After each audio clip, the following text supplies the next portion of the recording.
بسم اللہ الرحمن الرحیم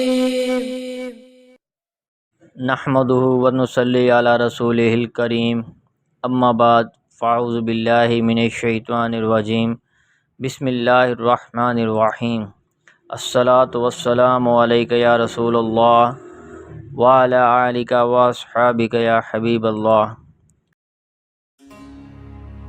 ابو سعید خدری رضی اللہ عنہ کہتے ہیں کہ رسول اللہ صلی اللہ علیہ وآلہ وسلم جب رات کو نماز کے لیے کھڑے ہوتے تو تکبیر تحریمہ کہتے، پھر یہ دعا پڑھتے، سبحانک اللہم و بحمدک و تبارک اسمک و تعالی جدک ولا الہ غیرک، یعنی اے اللہ تیری ذات پاک ہے، ہم تیری ہی حمد و ثنا بیان کرتے ہیں، تیرا نام بابرکت اور تیری ذات بلند و بالا ہے، تیرے علاوہ کوئی معبود برحق نہیں۔ پھر 3 بار لا الہ الا اللہ کہتے، پھر 3 بار اللہ اکبر کبیرہ کہتے، پھر یہ دعا پڑھتے، اعوذ باللہ السمیع العلیم من الشیطان الرجیم من ہمزہ ونفخہ ونفثہ۔ پھر قرآن کی تلاوت کرتے۔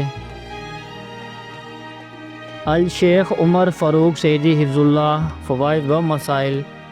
ثنا میں پڑھی جانے والی یہ مشہور و معروف دعا ہے جو کہ عمر بن خطاب رضی اللہ عنہ اور حضرت ابن مسعود رضی اللہ عنہ سے بھی مروی ہے۔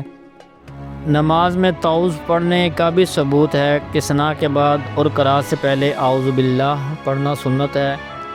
اس دعا کا ذکر نبی کریم صلی اللہ علیہ وآلہ وسلم سے نفل نمازوں کے اندر آیا ہے۔ ام المؤمنین عائشہ رضی اللہ عنہ کہتی ہیں کہ رسول اللہ صلی اللہ علیہ وآلہ وسلم جب نماز شروع کرتے تو سبحانک اللہم و بحمدک و تبارک اسمک و تعالی جدک ولا الہ غیرک پڑھتے تھے۔